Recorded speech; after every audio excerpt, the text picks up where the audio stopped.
जमलेल्या माझ्या तमाम हिंदू बांधवांनो, भगिनी आणि मातांनो,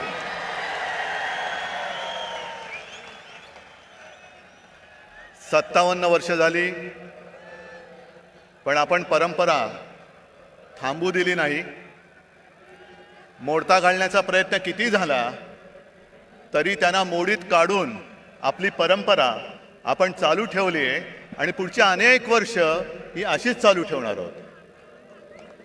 सर्वप्रथम दसऱ्याच्या मी तुम्हाला सर्वांना शुभेच्छा देतो. आज दसरा आहे, शस्त्रपूजन आहे, सरस्वतीचं पूजन आहे आणि हा मेळावा त्या संस्कृतीचं एक विराट दर्शन आहे. आपला मेळावा झाल्यानंतर आपण इकडे खोकासुराचं दहन करणार आहोत. मुद्दामून एक नवीन असुर खोकासूर, रामाने रावणाचा वध केला. कशासाठी केला? कारण असं मी ऐकलंय, असं मी वाचलंय की रावण सुद्धा शिवभक्त होता. पण एवढा शिवभक्त असून सुद्धा रामाला त्याला मारावं लागलं कारण रावण माजला होता. रावणाने सीतेला पळवलं होतं, सीताहरण केलं होतं. त्याचप्रमाणे आज सुद्धा आपली शिवसेना पळवण्याचा प्रयत्न होतोय आणि एक खबरदारी घेतली आहे. आपण नाही, त्यांनी. कारण प्रभू श्री रामचंद्राने धनुष्यबाणाने रावणाचा वध केला होता. भानगड नको म्हणून तो धनुष्यबाण सुद्धा चोरलेला आहे. चोरा, पण एक लक्षात घ्या की ज्याप्रमाणे हनुमानाने रावणाची सोन्याची लंका दहन केली होती, तशीच तुमची खोक्याची लंका दहन करणाऱ्या धगधगत्या मशाली आज सुद्धा माझ्या सोबत आहेत. आणि तुमची खोक्याची लंका आहे. मी जास्त गद्दारांवरती बोलणार नाहीये, कारण त्यांच्यावरती मला बोलण्याची आता गरजच नाही. तुम्ही सगळेजण बोलतायत, माझ्या आधीचे सगळे बोललेत. आणि सध्या क्रिकेटचा मोसम आहे, वर्ल्ड कप सुरू आहे. क्रिकेट पण चालू असतं आणि मध्ये मध्ये जाहिराती पण असतात. आणि काही जाहिराती तर आपल्याला बघून बघून पाठ होतात. त्यातलीच एक जाहिरात आहे, ते 3 हिरो सगळे, अजय देवगण, अक्षय कुमार आणि शाहरुख, ते तिघही येतात, 2-2 बोटं दाखवतात. आमच्याकडे सुद्धा 3 जण बसलेले आहेत. ते सुद्धा 2-2 सांगतात की अरे आमच्याकडे सुद्धा 2-2 हाफ आहेत. आणि ते कमला पसंतवाले आहेत, हे कमळा पसंतवाले आहेत. पसंत आपली आपली. त्यांना कमला पसंत आहे, यांना कमळा पसंत आहे. तुम्ही घ्या आणि तुमचं काय ते बघा. आमच्या नादाला लागू नका. आज महाराष्ट्रामध्ये आणि देशात खूप प्रश्न आहेत. मी भाषणाच्या सुरुवातीला आवर्जून जरांगे पाटलांना धन्यवाद देतोय.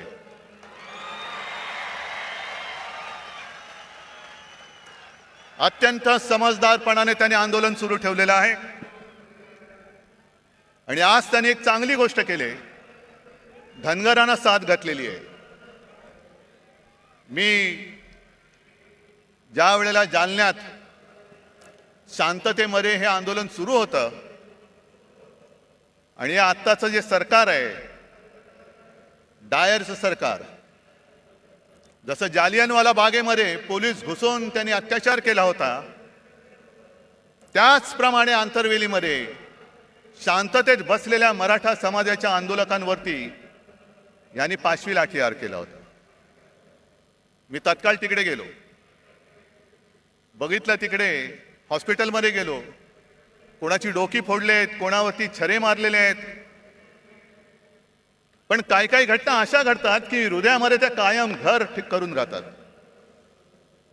ज्या वेळेला आम्ही संभाजीनगर पासून निघालो आणि त्या ठिकाणावरती जात होतो, मध्ये जरा आम्ही थांबलो. एका घरामध्ये गेलो. घर कसलं तुम्हाला गावचं माहिती आहे, ग्रामीण भागातनं बरेच तुम्ही लोक आलेले आहात. तिन्ही सांजेची वेळ होती. मिणमिणत्या दिवा होता. मी जरा तिकडे बाथरूमला जायचं म्हणून गेलो. बाहेर आल्यानंतर त्या घरातली माऊली आणि तिची मुलगी हातामध्ये पंचारती घेऊन उभ्या होत्या. आणि मी त्यांना नमस्कार करून सांगितलं की ताई, आज ओवाळू नका, कारण फार भयानक घटना इकडे घडले. मग ताईंनी मला विचारलं, मी राखी बांधू शकते का? हृदयस्पर्शी प्रसंग होता. आणि ती माऊली मला राखी बांधत असताना तिच्या डोळ्यात पाणी आलं. म्हटलं, ताई काय झालं? ते म्हणलं, मला सुद्धा खूप मारलं बघ म्हणे, गुरावानी मारलं, हात दुखतोय माझा. म्हटलं, काय औषधोपचार केले का? ते नाही म्हणे, मी कशीबशी निसटले, पण माझी सून आणि माझा मुलगा हॉस्पिटलमध्ये. मग नंतर त्यांना सुद्धा मी भेटायला गेलो आणि त्या ताईंचा फोटो आला होता ना, तो पोलिसांची भांड्यात तो एक निळ्या रंगाची साडी नेसली होती. माझ्यासमोर त्या ताई बेडवरती होत्या, तोंड एवढं सुजलेलं, नाक फुटलं होतं. आणि मग सोबत जे होते त्यांनी मला सांगितलं की साहेब, यांचं डोकं सुद्धा फोडून टाकले. एवढ्या निर्गुणपणात तुम्ही वागता? मी मुख्यमंत्री होतोच आणि त्याही वेळेला हा प्रश्न होताच. मराठा आंदोलन तेव्हाही सुरू होतं, पण इकडे आलेल्यानी एकाने तरी सांगावं, कधीतरी कोणावर तरी लाठीमाराचा आदेश मी दिला होता का? मग पोलीस एवढे रानटी होऊ शकतात? तेच पोलीस आहेत, आदेशाचं पालन करणारे पोलीस आहेत. आदेशाशिवाय ते असे वेडवाकडं वागू शकत नाही. महाजालन्याचा डायर कोण आहे, कोणी आदेश दिला, काही चौकशी नाहीये. मी जरांगे पाटलांना भेटलो आणि त्यांनी मला त्या बंदुकीची एक पुंगळी दाखवली. साहेब, हे बघा, एवढी मोठी गोळी, आमच्यावरती या गोळ्या झाडल्या, अश्रूतून सोडला. आणि काश्मीरमध्ये दंगेखोरांवरती ज्या छऱ्याच्या बंदुका वापरतात, त्या छऱ्याच्या बंदुका वापरल्या. कोणाच्या गालात गेलेला छऱ्याच्या, कोणाच्या डोक्यात गेलेला. काय करणार? काय कुठे चाललो होतो आपण? गद्दारांना म्हणा, तुमच्यात हिंमत असेल तर हा प्रश्न सोडून दाखवा. हे खरे बाळासाहेबांचे विचार आहेत. द्या मराठी माणसाला न्याय द्या, मराठा समाजाला न्याय द्या.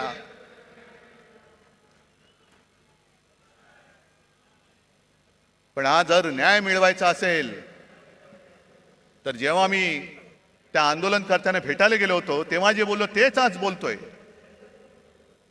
हा विषय सोडवायचा असेल तर तो इथे सुटणारा नाहीये, हा लोकसभेमध्ये सोडवावा लागेल. आणि आम्हाला असं वाटलं होतं, नवे आमचा आग्रह होता की ऐन गणपतीच्या दिवसांमध्ये जे खास अधिवेशन घेतलं गेलं होतं, त्या अधिवेशनामध्ये संसदेला तो अधिकार आहे, न्यायालयाचा निर्णय फिरवण्याचा अधिकार आहे. ज्याप्रमाणे दिल्लीचा निर्णय, संपूर्ण बदल्यांचे अधिकार, कोर्टाने दिलेला निर्णय यांनी 5वी बहुमताच्या जोरावरती जसा वळवला होता, तसाच सगळ्यांना न्याय देणारा निर्णय तुम्ही संसदेत घ्या. घ्या, मराठा समाजाला घ्या, धनगरांना घ्या, ओबीसीना घ्या, किती जाती असतील, किती वंचित असतील. कारण जे शिवसेना प्रमुखांचं वाक्य होतं की जातीला पोट असतं पण पोटाला जात लावू नका. आणि राज्यकर्त्याचं कर्तव्य असतं की ते पोट कोणत्याही जातीचं असो ते भरलं गेलंच पाहिजे, हे राज्यकर्त्याचं कर्तव्य असतं. इकडे जे सगळे जमले तास तिकडे मेळावा घेत आहेत, बोला, आमचं ती टीका करा, मी तुम्हाला किंमत देत नाही. कारण माझ्या समोर महाराष्ट्रातला हा गोरगरीब आहे.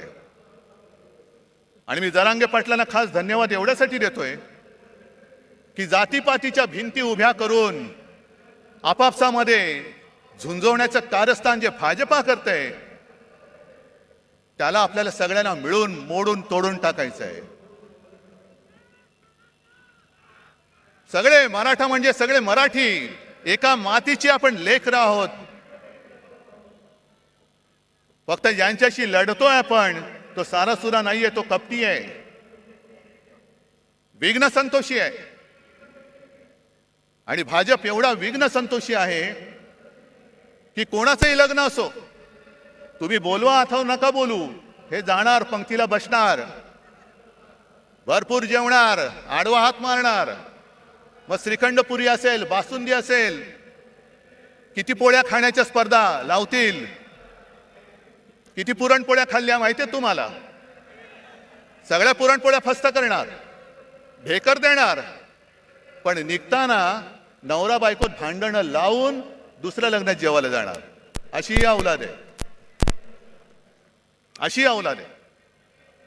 आणि मी पुन्हा पुन्हा सांगतोय, भारतीय जनता पक्ष असो किंवा त्या कालचा जनसंघ असेल, यांचा कधीही कोणत्याही लढ्याशी सुतराम संबंध नव्हता. स्वातंत्र्य लढ्याशी तर कदापि नव्हता. मराठवाडा मुक्ती संग्रामात त्यांचं कधी नाव ऐकलं नाही. संयुक्त महाराष्ट्र चळवळीमध्ये सुद्धा ते नव्हते. पण केव्हा एकत्र आले होते? संयुक्त महाराष्ट्र समितीमध्ये ते आले होते. चळवळीत नव्हते, समितीत आले. कशासाठी आले? की हे सगळं आयतं अन्न शिजतंय, घुसून बघूया हात मारायला. म्हणून सगळ्यात शेवटी जनसंघ समितीत सामील झाला आणि सगळ्यात पहिल्यांदी जनसंघ बाहेर पडला जागो वाटपाच्या भांडण करून. सगळं तोडून मोडून टाकायचं, विघ्न संतोषी म्हणतात ते याला. मग जनता पक्षात घुसला, तिकडे दुहेरी सदस्यत्वाचा वाद केला, तिकडे तोडफोड तांबा पितळ केलं. मग शिवसेनेसोबत आले, तिकडे अकाली दलाबरोबर गेले, कधी नितीश बरोबर, कधी यांच्या बरोबर, कधी त्यांच्या बरोबर, गोव्यात मगो पक्षाबरोबर. हे औलादी लक्षणीची ही जी पार्टी आहे, हे जिथे जाते तिथे सत्यानाश करते. म्हणून मी जरांगे पाटलांना सांगतो की पहिले यांच्यापासून सावध राहा, पहिले यांच्यापासून सावध राहा. आज सुद्धा त्यांनी जे काही केलंय, हा भगवा इकडे डौलाने फडकतोय, मानाने फडकतोय, पण त्या भगव्यामध्ये दुही तो जो आला होता ना पानिपतचा अब्दाली, त्यांनी हेच केलं होतं. दुहीची बीज पेरायची, भांडणं लावायची, आणि त्या भांडणामध्ये जे खरे प्रश्न आहेत, मग ती बेकारी असेल, महागाई असेल, आणखीन काही असेल, त्याच्याकडे कोणाचं लक्ष जाता कामा नये. तुमच्या चुली पेटवण्यापेक्षा तुमची घरदारं आम्ही पेटवतो आणि पुन्हा तुमचे रक्षण करते म्हणून तुमच्या पेटत्या घरांच्या होळीवर आम्ही आमची पोळी भाजतो. हे आता उघड उघड दिसतंय, उघड दिसतंय. दुसरा आता जवळपास 1 वर्ष होऊन गेलं. आपण सुप्रीम कोर्टात गेलेलो आहोत अपात्रतेच्या निर्णयासाठी. केस तारखेवरती तारीख, तारखेवरती तारीख. काय करायचं तेच कळत नाही. कारण सर्वोच्च न्यायालय प्रत्येक वेळेला कानफट फोडतंय यांचं लवादाचं, पण निर्लज्जम सरासुखी कानफट फोडलं तरी गाल सोडत सांगतात की आम्ही आमचं टाइम टेबल सादर करू. ठीक आहे, तुम्ही तुमचं टाइम टेबल द्यायचं तेव्हा द्या, पण एक लक्षात घ्या, मी कोणाचाही अपमान करू इच्छित नाही, न्यायाधीश न्यायमूर्तींचा तर करूच शकत नाही. पण ज्या पद्धतीने हे सगळं चाललेलं आहे ते बघितल्यानंतर एक विनोद नक्की माझ्या लक्षात येतो. आणि तो विनोद म्हणजे असा आहे की एकदा भरल्या कोर्टात न्यायमूर्ती बसलेले असतात आणि केस चालू असतात. कोणाला तारीख दे, कोणाचा निर्णय दे, कोणाचं हिअरिंग घे, आणि मग त्या सोबत कोण असतो त्याला विचारतात, चल पुढची केस कोणती आहे? मग तो सांगतो, साहेब एका 20 वर्षाच्या मुलीची छेड काढलेल्याची ही केस आहे. आता मुलीची छेड काढले म्हटल्यानंतर कोणी चिडणार? बोलवा त्याला, आणा समोर. आणि त्या आरोपीच्या पिंजऱ्यात एक आजोबा काठी टेकत टेकत टेकत येतात. ते न्यायाधीशांचं डोकं आणखीन फिरतं. तुम्हाला लाज नाही वाटत? आजोबा झालात, काठी टेकत चालता आणि 20 वर्षाच्या मुलीची छेड काढता, शरम नाही वाटत? त्या आजोबा शांतपणाने न्यायाधीशाकडे बघतात आणि सांगतात, न्यायाधीश महाराज, जेव्हा ही घटना घडली तेव्हा मी सुद्धा 20च वर्षाचा होतो. काय कळलं? म्हणजे 20 वर्षाची असताना ती घटना घडली, आता ते आजोबा झाले, जिची छेड काढली होती ती सुद्धा आजी झाली, पण केस चालू आहे, केस चालू आहे, केस नाही थांबणार, तारीख पे तारीख, तारीख पे तारीख. आता माझं स्पष्ट म्हणणं असं आहे, ठीक आहे, तुम्ही आम्ही केलेल्या अपात्रतेचा निर्णय जेव्हा लावायचा तेव्हा लावा, 20 वर्षानंतर लावा, 50 वर्षानंतर लावा, पण आज संपूर्ण देश बघतोय, संपूर्ण जग बघतोय तो केवळ अपात्रतेच्या निर्णयाकडे बघत नाहीये, तर या आपल्या हिंदुस्थानामध्ये, या आपल्या भारतामध्ये सर्वोच्च न्यायालय म्हणून जे काही आहे त्याला हा लवाद जुमानत नसेल तर सर्वोच्च न्यायालयाचं अस्तित्व राहणार आहे की नाही? या देशात डॉक्टर बाबासाहेब आंबेडकरांनी घटना तिचं अस्तित्व शिल्लक राहणार आहे की नाही? आणि सगळ्यात महत्वाचं म्हणजे अनेक क्रांतिकारकांनी आणि अनेक योद्ध्यांनी रक्त सांडून, बलिदान देऊन, त्याग करून जी आपली भारत माता स्वतंत्र केली, त्या भारत मातेची लोकशाही ही टिकणार आहे की नाही ह्याच्याकडे आमचं लक्ष आहे. बघूया आता 30 तारखेला काय होतंय. नुसता अपात्र कोणाला ठरवणार? आधी जनतेने ठरवूनच टाकलेलं आहे. माझं तर म्हणणं असं आहे की केसचा निकाल लागण्याच्या निवडणुका घेऊन दाखवा. जनता जनार्दन ठरवेल ते पात्र आहेत का अपात्र आहेत. होऊन जाऊ दे खुल्या मैदानात. पण सर्वोच्च न्यायालयाकडनं आम्हाला नक्की अपेक्षा आहे. मध्ये आपले माननीय पंतप्रधान मोदी जे बोलले घराणेशाही घराणेशाही, होय मी घराणेशाहीचा पाईक आहे. कारण मला माझ्या घराण्याचा अभिमान आहे, मला माझ्या आई वडिलांचा अभिमान आहे, आजोबांचा अभिमान आहे आणि सर्व पूर्वजांचा अभिमान आहे. जो कुटुंब व्यवस्था मानत नाही त्यांनी दुसऱ्याच्या घराण्याबद्दल बोलू नये. पहिले कुटुंब व्यवस्था मान आणि मग हिंदुत्वाचं बोल. कारण कुटुंब व्यवस्था हा हिंदू संस्कृतीचा एक पाया आहे. तोच जर तुम्हाला मान्य नसेल तर तुम्ही आमच्यावरती बोलणारे कोण आहात? तुम्हाला काही अधिकार नाहीये. ज्याप्रमाणे मी कोरोनाच्या काळामध्ये माझे कुटुंब, माझी जबाबदारी, सर्व महाराष्ट्र मी माझं कुटुंब मानून माझ्या परीने मी काम केलं, म्हणून मला अभिमान आहे की कोणाच्याही नशिबात नाही ते एक नातं कुटुंब प्रमुख म्हणून मला महाराष्ट्राच्या जनमानसामध्ये स्थान मिळालं. मला अभिमान आहे त्याचा. बरं, घराणेशाहीला विरोध करायचा ना, करा, जरूर करा. पण घराणेशाहीला विरोध करताना आम्ही पोचलेली घराणेशाही तुम्ही डोक्यावरती बसवताय ती पहिली खाली करा. बाप मंत्री, मुलगा आमदार, मुलगा खासदार, हे सगळे जे काही चाललंय ते पहिलं करा. असं काही नाही की सगळीच घराणी काही चांगली असतात, सगळीच घराणी काही वाईट असतात. घराण्याची सुद्धा एक परंपरा असते, घराण्याचे संस्कार असतात. कोण कोणत्या घराण्यातल्या त्याच्याप्रमाणे त्याची ओळख ठरते. ज्याप्रमाणे जर तुम्ही घराणेशाही बघायला गेला, डॉक्टरचा मुलगा डॉक्टर होतो, आम्ही सुद्धा घराणेशाही, घराण्याची परंपरा जपणारे आहोत. त्याचप्रमाणे आणखीन एक घराणेशाही नाही पण घराण्याची परंपरा मी आवर्जून सांगेन, ती म्हणजे आपले सर्वोच्च न्यायालयाचे सरन्यायाधीश चंद्रचूड साहेब. स्वतःच्या कर्तृत्वाने बसलेत, पण त्यांचे वडील सुद्धा सरन्यायाधीश होते आणि कडक होते, कणखर होते. शेवटी इतिहासामध्ये आपली नोंद काय होणार आहे हे प्रत्येकाने खबरदारी घ्यायची. कोणासमोरही न झुकणारा म्हणून माझी नोंद व्हायला पाहिजे की सत्ताधाऱ्यांचे बूट चाटणारा, हे प्रत्येकाने ठरवायचंय. मग जशी घराणेशाहीची परंपरा आहे तशीच काही नावं अशी आहेत ज्यांच्या घराण्याचा आतापताच माहिती नाहीये पण तरी सत्ताधीश झाले. फरक बघाय तुम्ही. हिटलरचे वडील माहिती आहेत कोणाला? हिटलर काय घराणेशाहीतला होता? सद्दाम हुसेन काय घराणेशाहीतला होता? पुतीन काय घराणेशाहीतला आहे? गदाफी काय घराणेशाहीचा आहे? मुसोलिनी, स्टालिन, कोणाची घराणी माहिती आहेत? पण हाही धोका विसरू नका की ज्याचा काही आगापिछा नाही, त्याच्या हातामध्ये जर का देश दिला तर काय होऊ शकतं त्याचं अत्यंत वाईट उदाहरण हे जर्मनी आहे.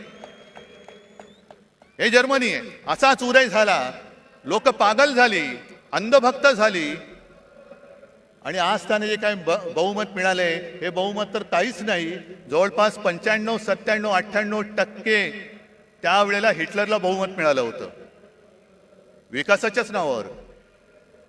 काय केलं त्यांनी? आज जाऊन जर का विचारलं तर जर्मन लोकांना लाज वाटते की त्यांच्या देशामध्ये हिटलर होऊन गेला म्हणून. मग तुम्ही ठरवायचंय की ज्याच्या घराण्याचा आगापिछा माहिती असा निवडायचा की कोणाचा कशाला पत्ता नाही, आज दिसते उद्या गायब. तुमचं मरण तुम्ही पत्करा. मी माझी वाट लावून काम केलं, मला आनंद झाला, तुमची वाट लागली, आता मी झोळी लावून चाललो. तुम्ही बसा रिकामी कटोरी घेऊन. आणि हे जर का टाळायचं असेल तर आज माझं ठाम मत आहे, एक काळ जरूर होता की कदाचित याच व्यासपीठावरून हिंदू हृदय सम्राट बोलले होते की देशाला एका मजबूत सरकारची गरज आहे. मजबूत सरकार आपण बघितलं, 9 वर्ष पाहिलं. म्हणजे मला आज सुद्धा आठवत आहे की 14 साली ज्या वेळेला प्रणवदा राष्ट्रपती होते तेव्हा आम्ही सगळे, आता वेळगळच, आम्ही गेलो होतो सगळे पक्ष मिळून आणि आम्ही सांगितलं की आमचा नेता नरेंद्र मोदी. मग प्रणव मुखर्जी खुश झाले, आम्हाला म्हणाले 25-30 वर्षानंतर एका पार्टीचं सरकार आलं, आता देशामध्ये स्थैर्य येईल. काय आले तुम्ही सांगा? आले स्थैर्य? काय तुमचे प्रश्न सुटलेत? आणि म्हणून मला आज असं वाटतं की सरकार तर बदललं पाहिजेच, पण आता जे सरकार आणायचं आहे हे सरकार मजबूत जरी असलं तरी एका पक्षाचं बहुमत असलेलं पाशवी सरकार नको, अजिबात नको. जेव्हा खुर्ची थोडीशी डगमगीत असते तेव्हा देश मजबूत होतो. नरसिंहरावांनी चांगलं काम केलं, मनमोहन सिंगांनी केलं, अटलजींनी सुद्धा केलं. सगळ्यांना सोबत घेऊन चालणारं सरकार पाहिजे, मिलीजुली सरकार आज पाहिजे आपल्याला. कारण यांचं जे सगळं चाललंय, मी मागेच बोललो होतो की हिंदुत्वाचा बुरखा फाटल्यानंतर आतमधला यांचा बिभत्स किळसवाणा चेहरा, भेसूर चेहरा आता आम्हाला दिसायला लागलेला आहे. जे काय एक स्वप्न दाखवलं होतं 2014 साली, आणि त्यांचीच भाषणं आहेत. पेट्रोल का दाम ऊपर गया की नीचे, गैस का दाम ऊपर गया कि नीचे, डॉलर ऊपर गया, रुपया ऊपर गया की नीचे. मग काढा, सगळ्या गोष्टी काढा. जे मी तुम्हाला सांगितलेलं आहे, होऊन जाऊ दे चर्चा म्हणून गावागावात जाऊन ह्या सगळ्या गोष्टी समजावून सांगा, समजावून सांगा. पण आज सगळं काही त्यांनी गुंडाळून ठेवलेलं आहे. माझ्या आधीचे सगळे वक्त्यांनी एक एक समाचार घेतलेलाच आहे. मी संजय राऊतांचं भाषण ऐकत होतो, भ्रष्टाचारावरती कडाडून बोलले. संजय, काळजी करू नका, उद्या आपलं सरकार येणार आहे, नक्की आणणार, आणणार म्हणजे आणणारच. आणि आज जे दमदाट्या करतायत त्यांना सुद्धा सांगून ठेवतोय की तुम्ही आमच्या लोकांना जो त्रास देताय तो त्रास बंद नाही झाला तर सरकार आणल्यानंतर तुम्हाला सुद्धा आम्ही उलटे टांगल्याशिवाय राहणार नाही, उलटे टांगू तुम्हाला. मी सर्व शासकीय अधिकाऱ्यांना पण सांगतोय, जो एक फतवा माझ्या पाहण्यात आला, आयकर अधिकाऱ्यांना आता फतवा गेलेला आहे की सरकारच्या प्रचाराची रथयात्रा काढा. का हो, तुम्ही सगळे घेताय ना, सगळे भाडोत्री माणसं गोळा करताय. त्या भाडोत्री माणसामध्ये कोणी मर्द नाही, स्पष्ट आहे. कारण मर्द कधी विकला जात नाही, मर्द कधी विकत घेता येऊ शकत नाही. आणि मर्दपणा तर रक्तामध्ये असावा लागतो. लाचारी असणारे कधी मर्द होऊ शकत नाही. आणि भारतीय जनता पक्षाची आजची हालत जी अशी झालेली आहे, मग त्याचं वर्णन मध्ये ते एक सगळ्यांना असं पेव फुटलं होतं, हनुमान चालिसा, हनुमान चालिसा. कुठेही हनुमान चालिसा.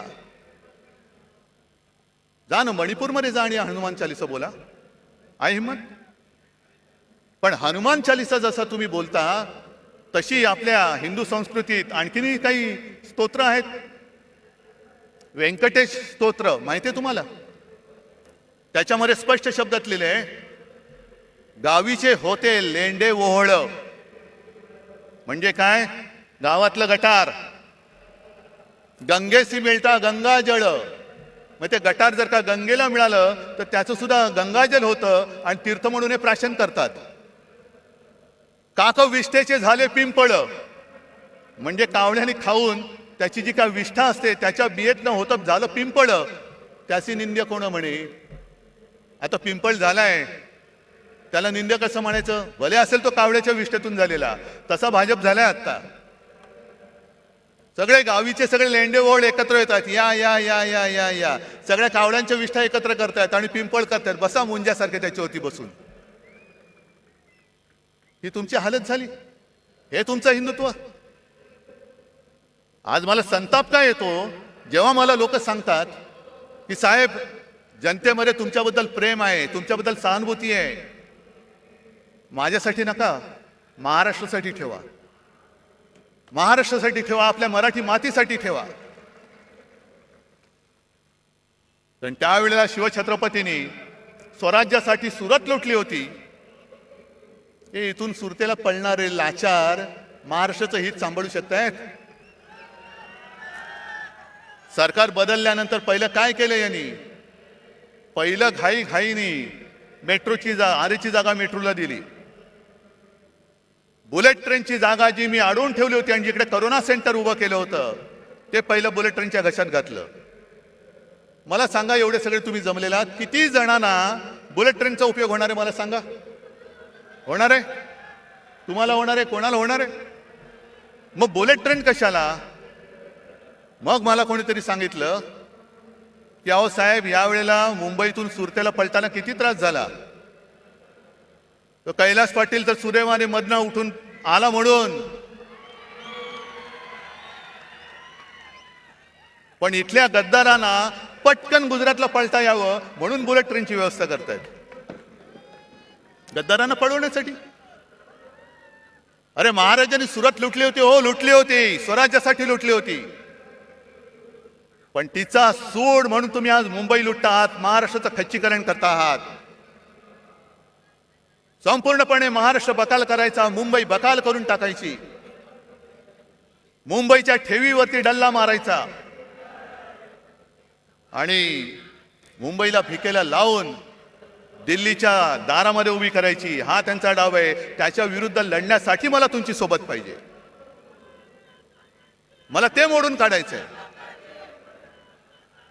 बरं, आता मुंबई तर तोडूच शकत नाहीत, कारण मागे शिवसेना प्रमुखांनी सांगितलं आणि तेच मी आज परत सांगतोय, जो कोणी मुंबईला महाराष्ट्रापासून तोडू बघेल त्याच्या शरीराचे तुकडे केल्याशिवाय आम्ही राहणार नाही. कोणी असलं तरी त्याचे तुकडे तुकडे करून टाकू. मग काय करायचं?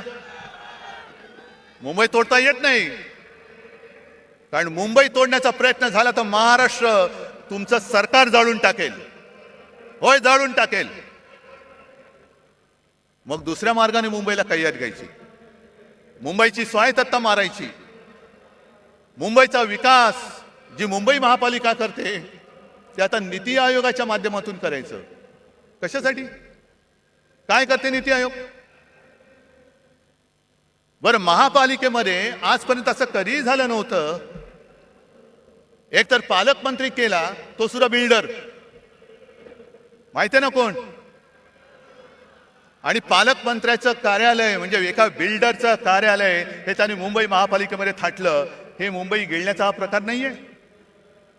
आज तिकडे नगरसेवक नाहीयेत, प्रशासकीय राजवट सुरू आहे. कोण कोणाचे मित्र कसा कारभार करतात आणि किती पैसे खातायत याचा आपण मोर्चाकडून जाब विचारला होता, उत्तर द्यायला तोंड नाहीये.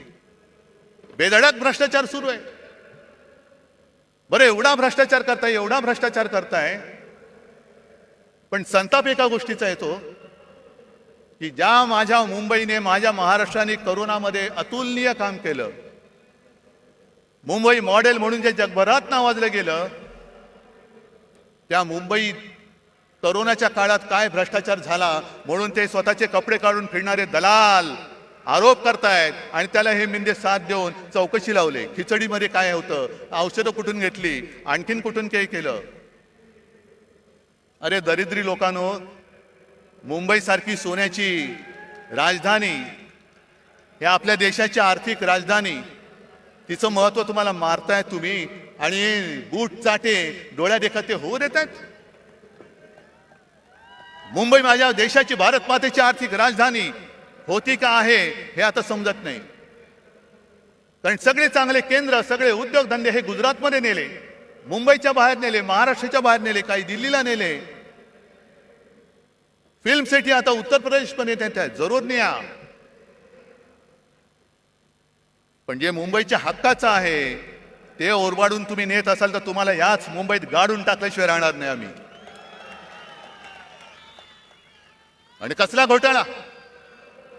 कोरोना काळाच्या घोटाळ्याचं जर चौकशी करायची असेल तर मुंबईची जरूर करा, सगळ्या महापालिकांची करा, ठाणेची करा, पुणेची, पिंपरी चिंचवड, नागपूरची सुद्धा करा. जे नागपूर आमच्या उपमुख्यमंत्र्यांनी बुडवून दाखवलं त्याची चौकशी करा. आणि मी तर म्हणतो, हिम्मत असेल तर पीएम केअर फंडापासून संपूर्ण काश्मीर कन्याकुमारी पर्यंत सर्व राज्यांची चौकशी करा, होऊन जाऊ दे. कशी मुंबईने आरोग्य व्यवस्था उभारली, महाराष्ट्राने आरोग्य व्यवस्था उभारली, आणि कसं तुम्ही त्या गंगेमध्ये प्रेत सोडत होतात,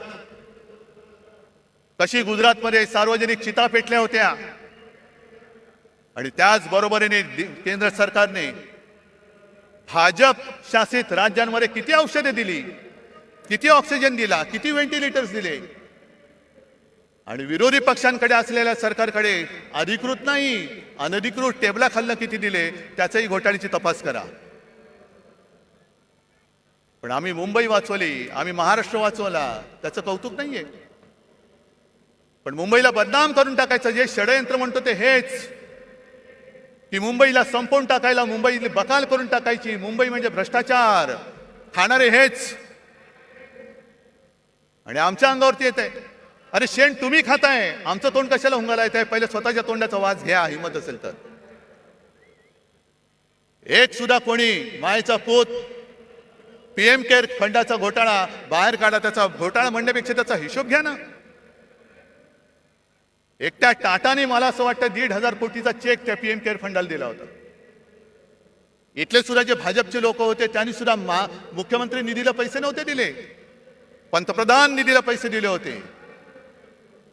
हा एवढा तुम्ही भेदभाव करून सुद्धा तुम्ही त्याचा तो पैसा, हा जनतेचा पैसा, त्याचा हिशोब जनतेला द्यायला नको. आणि आज संपूर्णपणे जो कारभार सुरू आहे, आरोग्य यंत्रणेचे कसे काय 3-13 वाजलेत बघा.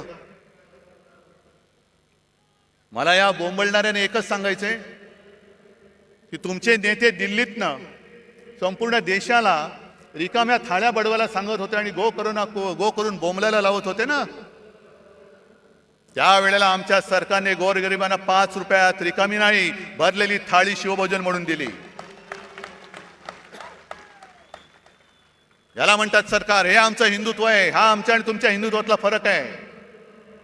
तुम्ही रिकाम्या थाळ्या बडवणारं तुमचं हिंदुत्व आहे आणि गोरगरिबाला पोट भरून जेवण देणारं आमचं शिवभोजन हे आमचं हिंदुत्व आहे. ज्या वेळेला तुम्ही रस्त्यावरती उतरला होता आणि तुमचे ते महामहिम काळी टोपी मला पत्र दिलं होतं, पत्रमध्ये छान लिहिलं होतं. माझ्याकडे काही लोक आली होती आणि त्या लोकांनी मंदिरं उघडण्यासाठी विनंती केली. मला कळत नाही तुम्हाला अशी ईश्वरी काही संकेत येतात का की तुम्ही मंदिरं बंद ठेवलेत. किती विक्षिप्त बिंडूक माणसं असतात. आपल्याला बरेचदा कळत नाही टोपी खाली दडलंय काय. पण जेव्हा तुम्ही मंदिरं उघडायला सांगत होता तेव्हा आम्ही गावागावात खेड्यापाड्यात आरोग्य मंदिरं उघडत होतो. हे आमचं हिंदुत्व आहे.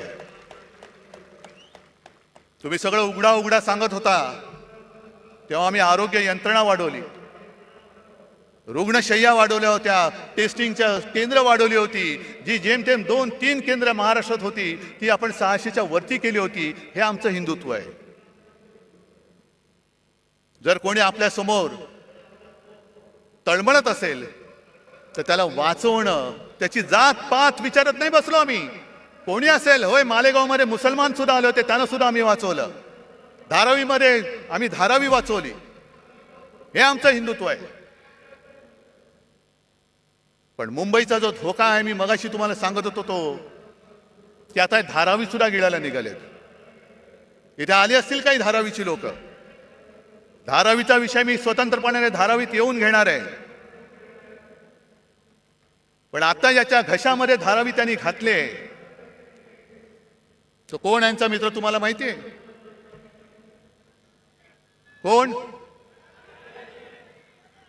मला माहित नाही. मी अडाणी आहे बाबा, मला काही कळत नाही. तुम्हाला काय कळतंय? आणि सहज जर का अभ्यास केला तर माझे तर डोळे पांढरे झाले. जवळपास 150 कोटी स्क्वेअर फुटाचा FSI तिकडे मिळणार आहे. म्हणजे सगळी, आणि तो FSI दक्षिण मुंबईत तो वापरू शकणार. म्हणजे मुंबईची ओळख काय राहणार, कोण येणार कोण राहणार. आणि हा विकास केवळ तुमच्या मित्राचे खिसे भरायला आम्ही होऊ देणार नाही. धारावीचा विकास झालाच पाहिजे. तिथे जो झोपडीमध्ये राहतो, ज्याला आम्ही वाचवलेलं आहे, त्याला प्रत्येकाला हक्काचं घर मिळालंच पाहिजे. पण त्या हक्काबरोबर घराबरोबरच प्रत्येक घरामध्ये जे उद्योगधंदे आहेत, अगदी मायक्रो स्केल, लघु उद्योग, सूक्ष्म उद्योग, काही कुंभारवाडे आहेत, त्यांना सुद्धा तिकडे जागा मिळाली पाहिजे. ती सुद्धा सोयी त्यांना मिळाली पाहिजे. आणि सगळ्यात महत्वाचं म्हणजे धारावीच्या एका परिसरामध्ये तुम्ही घरं जरूर बांधा. पण आज देखील माझा गिरणी कामगार घराविना फिरतोय, वणवण फिरतोय. त्या गिरणी कामगारांच्या मुलांना धारावीत घरं द्या. वांद्रा वसाहतीमध्ये सरकारी कर्मचाऱ्यांना घरं तिथल्या तिथे मिळावीत असा निर्णय आमच्या सरकारने घेतला. हे द्यायला तयार नाही आहेत. वांद्रा वसाहतीत तिथल्या कर्मचाऱ्यांना घरं मिळालीच पाहिजेत. पण त्याच्या नंतरचे जे कर्मचारी आहेत त्यांना सुद्धा धारावीत घरं द्या. पोलिसांची घरं कमी पडत असतील तर पोलिसांना सुद्धा धारावीत घरं द्या. कारण आम्हाला हिंदुत्व जपायचं आहे, पण त्याच बरोबरीने मुंबईवरचा मराठी ठसा सुद्धा आम्हाला अधिक गडद करायचा आहे. नुसती धनदांडग्यांची मुंबई करू नका. साध्या सुध्या ग्रामीण भागातल्या माणसाला इकडे परवडणाऱ्या दरामध्ये धारावीमध्ये घर द्या. कारण धारावीवरती एवढ्या सवलती त्यांनी उधळलेल्या आहेत, एवढ्या उधळलेल्या आहेत की त्याचा फायदा जर गरिबांना मिळणार असेल तर आनंद आहे. पण तो जर का तुमच्या मित्राच्या खिशात जाणार असेल तर मात्र आम्ही तो जाऊ देणार नाही. आणि मुंबई काय धारावी सुद्धा त्याला गिळू देणार नाही. हा निश्चय करून आम्ही रस्त्यावरती उतरू. ही मुंबईची अवहेलना तुम्हाला मी सांगतोय. किती सांगायच्या गोष्टी. अंबादास, तुम्ही सगळ्या शेतकऱ्यांचा विषय घेतला असाल. एक तर दुष्काळ आपल्या माथी आलेला आहे. माझ्या माहितीप्रमाणे आता जो खरीप झाला त्याचं 22% उत्पादन कमी झालेलं आहे. पाऊस पुरेसा नाही, धरणामध्ये पाणी साठा बरोबर नाहीये. पुढच्या मोसमापर्यंत पिण्याचं पाणी कसं पुरवायचं. कारण आज गावागावांमध्ये टँकर सुरू झालेत की नाही तुमच्यापैकी कोणाच्या गावात. आज टँकर सुरू झालेत. उद्या काय होणार आहे सांगता येत नाही. पण सगळ्यात संतापाची गोष्ट अशी आहे की मधल्या काही एका दिवशी मी शिर्डीमध्ये गेलो होतो दुष्काळी पाहणी करायला. आता टीव्हीवरती तुम्ही बघितलं असाल, मला कोण म्हणेल हा काही वेडा आहे का रे, भिजतोय आणि दुष्काळाची पाहणी करतोय. पण वस्तुस्थिती अशी होती की त्या दिवशी मी पावसामध्ये भिजलो होतो, पण माझ्या समोरची पिकं ही करपून गेली होती. मग त्या पाण्याचा चिखल होण्याखेरीज काही उपयोग नव्हता. मग शेतकऱ्याची ती पेरणी वाया गेलीच. कर्ज डोक्यावरती चढलं. पण कर्ज डोक्यावर चढण्यापूर्वी त्यांनी सरकारने जी एक योजना काढली, प्रधानमंत्री पीक विमा योजना. आता थोडं तुम्ही शहरातले असला तरी सांगायला पाहिजे की या पीक विम्यामध्ये 3 हिस्से असतात. एक केंद्र सरकार देतं, दुसरं राज्य सरकार देतं आणि तिसरा शेतकरी देतो. या सरकारने एक चांगली गोष्ट केली की शेतकऱ्याचा हिस्सा स्वतः भरला आणि 1 रुपयात शेतकऱ्याला विमा देण्याची घोषणा केली. चांगली गोष्ट केली. त्याचा परिणाम काय झाला. साधारणतः 90-95 लाख शेतकरी जे विमा उतरवायचे, विमा काढायचे, ते यावर्षी जवळपास 2.25 कोटी शेतकऱ्यांनी ती नोंदणी केली. 2.25 कोटी, 1,70,00,000 जास्त. मग चांगली गोष्ट झाली. आता दुष्काळ पडलाय, पीक गेलं. मग सरकारने बैठक घेतली की पूर्ण पंचनामे होईपर्यंत, मागणी येईपर्यंत तुम्ही अग्रिम एक रक्कम द्या.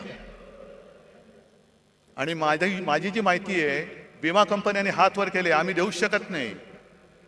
का देऊ शकत नाही. कारण जे निकष आहेत त्या निकषामध्ये सलग 21 दिवस जर पाऊस पडला नाही तर आणि तरच नुकसान भरपाई मिळते. काही जणांना त्यांनी असं सांगितलं की तुमच्या नुकसानीची नोंद तुम्ही 72 तासात केली नाही म्हणून तुम्हाला नुकसान भरपाई मिळणार नाही. काय सरकार करते. तुम्हाला विमा कंपन्या जुमानत नाही अरे मागे शिवसेनेने आंदोलन केल्यानंतर पटपट पटपट पटपट सगळ्यांना भरपाई दिली होती. आज तुम्हाला सगळ्यांना मी होय आदेश देतोय, शेतकऱ्याच्या बरोबरीने त्याच्या मदतीसाठी उभे राहा. जा विमा कंपन्या कोणाच्या त्या बघा, त्या सुद्धा यांच्या मित्रांच्या असतील. कुठे कुठे त्या विमा कंपन्या, त्या विमा कंपन्यांमध्ये जा. मारझोड नाही करायची, पण आळीपाळीने घेराव घालून बसा आणि अधिकाऱ्याला जागचा हलू देऊ नका. त्याला सलग पावसाचा खंड काय असतो ना, तो जागेवरती बसून दाखवा की तुझा पाऊस तुंबल्यावरती काय होतं. शेतकरी वाऱ्यावरती पडलाय, आरक्षणासाठी समाज रस्त्यावरती आलेले आहेत आणि हे म्हणे बाळासाहेबांचे विचार घेऊन पुढे चाललेले आहेत. बाळासाहेबांचे विचार काय होते? मरे आम्ही एक विरोधी पक्षाची आघाडी केली, तिचं नाव इंडिया ठेवलं. त्याच्यावरती मोदी लगेच त्यांनी तुलना केली की इंडियन मुजाहिद्दीन आहेत. किती दुर्दैव आहे, देशाला असा विचार करणारा पंतप्रधान मिळू शकतो.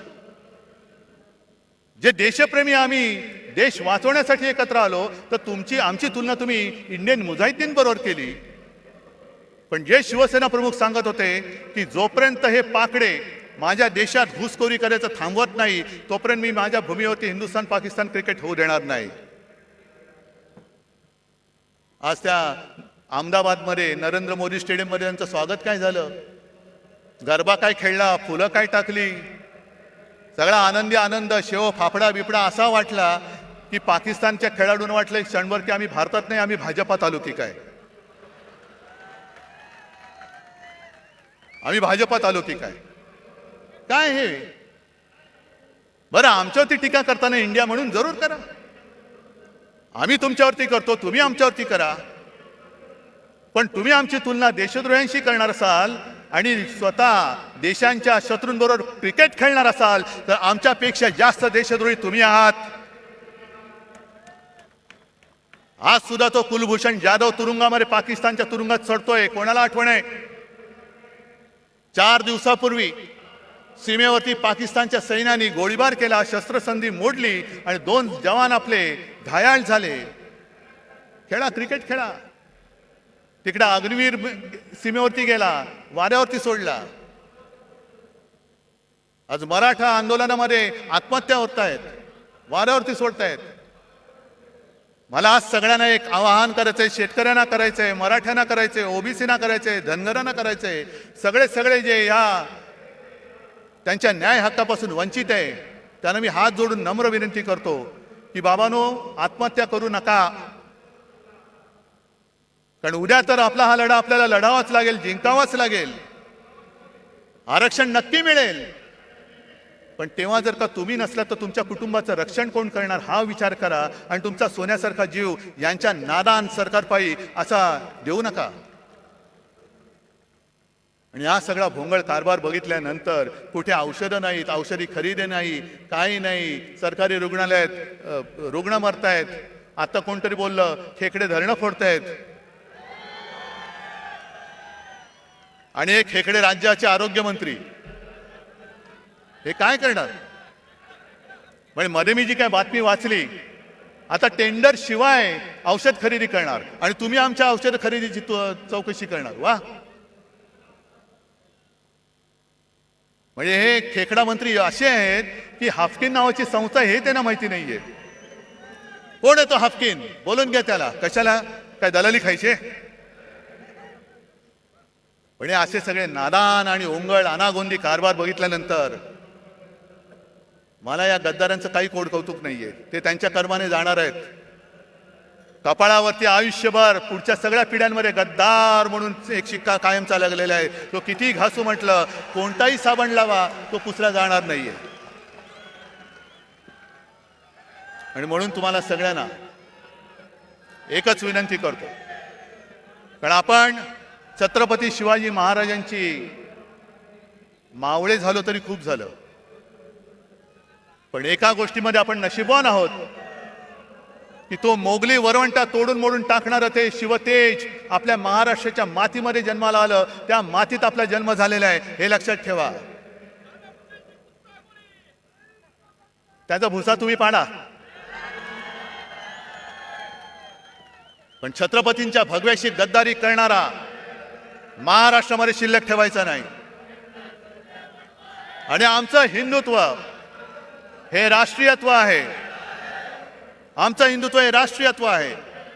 जो जो कोणी या देशासाठी मरायला तयार आहे, देश वाचवायला तयार आहे, तो जातीपाती धर्माने कोणी असला तरी तो आमचा आहे, आमचा हिंदू आहे. आणि कोणीही असो, जो जातपात धर्माने कोणी असला आणि देशाच्या मुळावर आलेला असला, अधिक कुरुलकर असला तरी देखील तो देशद्रोही आहे.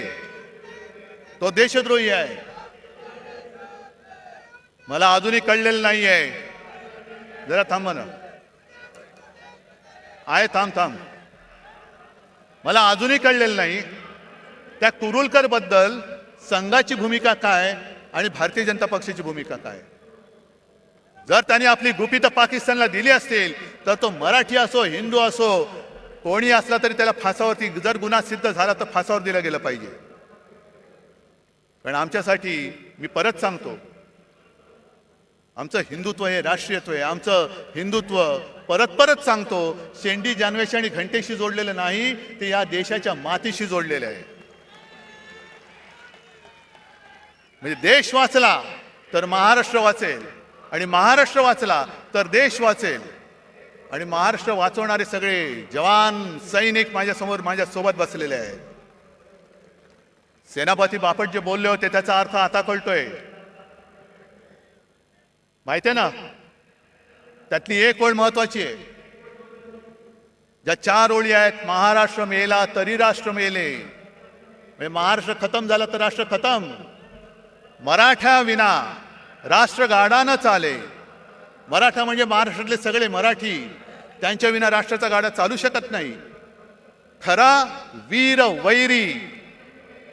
वैरी पराधीनतेचा, हे यांच्यासारखे बुटचाटे नाहीत वैरी वीर. जो पराधीन होण्याला विरोध करतो, गुलामी स्वीकारत नाही, तो खरा वीर. खरा वीर वैरी पराधीनतेचा, महाराष्ट्र आधार या भारताचा. आज संपूर्ण भारत आपल्याकडे बघतोय. अरे त्यावेळेला सुद्धा असाच अंधकार पसरला होता. घरदारं फुटत होती, देवांचे राख रांगोळ्या होत होत्या. आणि तेव्हा ही एक मशाल छत्रपती शिवाजी महाराजांची भगवा घेऊन संपूर्ण त्यांनी त्या मोगलांना टक्कर दिलेली. वाघ नख जरूर आणा, पण त्या नखाच्या मागे वाघ नसेल आणि मुनगट्टीवर असतील तर त्या वाघ नखाला काय अर्थ नाहीये. त्यावेळेला सुद्धा त्या वाघ नखाच्या मागे छत्रपती शिवाजी महाराज नावाचा वाघ होता, म्हणून त्यांनी दगाबाज अफजल खानाचा कोथळा बाहेर काढला होता. ती कोथळा काढण्याची हिंमत जर नसेल आणि आमच्या भावनेची खेळ करणार असाल तर निवडणुकीमध्ये तुमचा राजकीय कोथळा आम्ही बाहेर काढल्याशिवाय राहणार नाही. आम्ही काढू बाहेर. भावनांशी खेळ करू नका. जर खरोखर पुराव्यानिशी ती छत्रपती शिवाजी महाराजांनी अफजल खानाला मारताना वापरलेली वाघनखं असतील तर ती भाड्याने नका आणू इतर लोकांसारखी. म्हणजे इतर लोकांसारखी म्हणजे काय,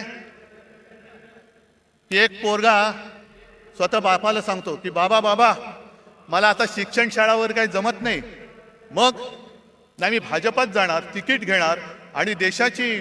तो बाप म्हणतो थांब जरा, तुला काय झालं, हे तुला काही येडलं का नाही का, तुला असं करू नको.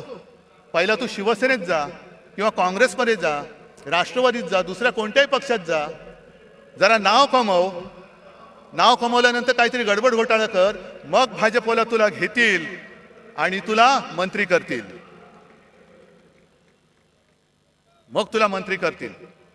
हे मला भारतीय जनता पक्षाच्या लोकांना सुद्धा सांगायचंय की घराणेशाहीमध्ये तुमची सुद्धा घराणी भाजप आणि संघ वाढवण्यामध्ये खच्ची झालेली आहेत. आज जर का तुमच्या घराण्याच्या त्यागाला काही किंमत मिळणार नसेल आणि नुसतं उपऱ्यांच्या सतरंज्या काढण्याचं घालण्याचं काम तुम्हाला करायचं असेल तर हाच भाजप, हाच संघ तुम्हाला तरी अपेक्षित होता का. नुसतं सतरंज्या घालताय. आणि म्हणून हा भावनेशी खेळ आता बस झाला. आपल्याला आता महाराष्ट्र संपूर्ण हिंदुत्वाबरोबर मराठी माणसाची एकजूट, जे शिवसेना प्रमुखांचं पहिलं वाक्य होतं 96 कोळी 92 कोळी, मराठा मराठेतर 96 कोळी 92 कोळी, स्पृश्य अस्पृश्य कोळी आगरी हे सगळे भेदाभेद गाडून मराठी माणसाची भक्कम एकजूट बांधा. त्या एकजुटीच्या हातामध्ये शिवरायाचा आणि हिंदुत्वाचा पवित्र भगवा आपल्याला घट्ट धरायचा आहे. आणि म्हणून परत एकदा एकच सांगतो की आता या गद्दारांकडे दुर्लक्ष करा. आज सुद्धा अनेक जणांना फोन येत आहेत आणि परत सांगतो, ज्याला इमान विकायचं असेल सरळ इमान विकून मोकळे व्हा. जा तिकडे, माझ्याकडे एवढे वाघ बसले असताना मला नादान आणि भ्याडांची गरज नाहीये. आणि सरकारला मी आव्हान देतो, सुप्रीम कोर्टाचा निकाल लागेल तेव्हा लागेल, पण जर तुमच्यामध्ये हिंमत असेल तर मुंबई महापालिकेसह लोकसभा आणि विधानसभा सुद्धा घेऊन दाखवा. आमची तयारी आहे. जाऊन द्या, आम्ही जनतेच्या कोर्टात येतो. जो जनता निकाल देईल तो आम्हाला मान्य आहे, तो आम्हाला मान्य आहे. पण याची खात्री तुम्हाला आहे की जर का जनतेच्या कोर्टात गेलो तर इकडे तारीख पे तारीख नाही, एक गाव दोन तुकडे एका फटक्यात घरी पाठवतील लोक तुम्हाला. आणि त्याला घाबरलेत म्हणून यांनी युनिव्हर्सिटीच्या निवडणुका सुद्धा पुढे ढकलून टाकल्या. असं हे सगळं घाबरट सरकार फक्त महाराष्ट्राची आणि देशाची वाट लावते. ती वाट आणखीन लागू नये म्हणून जिथे जिथे आपल्याला शक्य होईल तिथे तिथे यांचा पाडाव आपल्याला करावाच लागेल. करणार? जरा तुमच्या हाताच्या मशाली दाखवणार? हे हात नाहीत, या मशाली आहेत. आणि या मशाली केवळ ह्या नादान महाराष्ट्र सरकारचंच नाही तर हुकुमशाही आणणाऱ्या दिल्ली सरकारचं सुद्धा तख्त जाळून भस्म केल्याशिवाय राहणार नाही. हा एक आत्मविश्वास बाळगून आपली रजा घेतो. जय हिंद, जय महाराष्ट्र.